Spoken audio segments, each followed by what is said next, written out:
Hola, ¿cómo estás este día? Me da mucho gusto saludarte, deseo que Dios te esté bendiciendo grandemente y estamos por aquí de nuevo siguiendo con la historia del Nazareno de mi iglesia y la iglesia donde yo me congrego no es mía, de mi propiedad, perdón, la iglesia donde yo me congrego y esta iglesia tiene una doctrina muy bonita. Todas las iglesias tienen doctrinas muy bonitas siempre y cuando estén fundamentadas en el Evangelio de Cristo Jesús. Estamos bien, ¿verdad? Y en el punto número 1 yo te contaba, tomaba como punto de partida el día de Pentecostés y ahí yo hice una mención con un dato erróneo, porque yo mencioné a los 11 discípulos porque faltaba Judas, pero no, en el día de Pentecostés ya estaban los 12 discípulos y si tú vas al libro de Hechos capítulo 1, en el versículo 21 hasta el 26 y lees, vas a conocer cómo fue que Pedro convocó a elegir el nuevo discípulo para que continuaran siendo los 12 discípulos. Así que cuando recibieron el don de lenguas ya estaban los 12 discípulos y el nuevo discípulo se llama Matías. Pero conoce la historia, ve a tu Biblia y revísala. Otro día haré un audio sobre este capítulo de Hechos 1 para que conozcan más sobre esa historia. Continúo con la historia del Nazareno, que la estoy resumiendo en 20 puntos.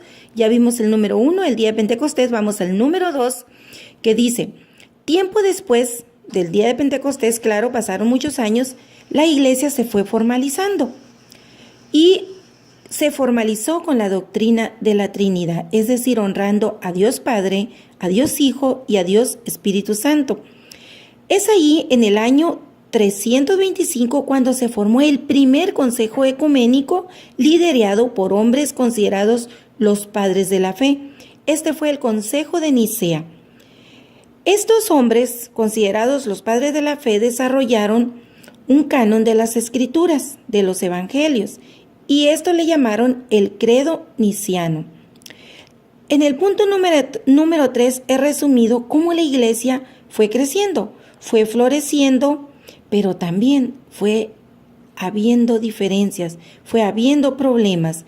Como siempre, en las familias van creciendo y empiezan los problemas. En las empresas empiezan a crecer y empiezan los problemas, porque Satanás siempre quiere echar a perder los planes de Dios. Todo lo que nos acerca a Dios mete su cola y si nosotros le damos lugar, lo echa a perder. Así que fue en el año 1054 que por fin la iglesia se dividió. Las personas del este, que hablaban el griego, y las del oeste, que hablaban el latín, empezaron a tener ciertos problemas hasta que se dividieron en dos grandes grupos. Naciendo entonces de esa división en el año 1054 la Iglesia Católica y Romana.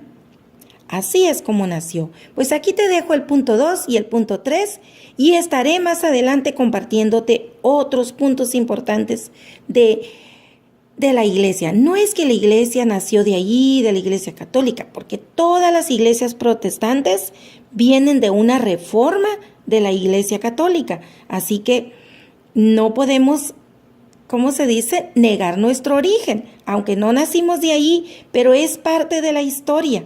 Son los antecedentes, pero la iglesia principal como iglesia en sí, la primera pues no fue la iglesia católica, esa se formó de esa división, pero yo quise llevarlos al día de Pentecostés porque es a partir de ahí que los discípulos inician la gran comisión, porque la iglesia del Nazareno tiene también una visión, una misión y en ella va la gran comisión.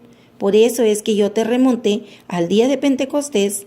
Ahora en este segundo audio vimos cómo es que la iglesia empezó a tener problemas, se divide y se forma la iglesia católica, claro, a la cual no pertenecemos las iglesias o denominaciones evangélicas, ¿verdad?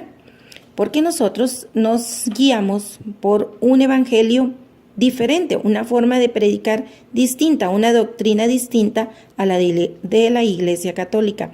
Pues hasta aquí te dejo, espero y estos datos te sean de utilidad para que conozcas un poquito más de la iglesia.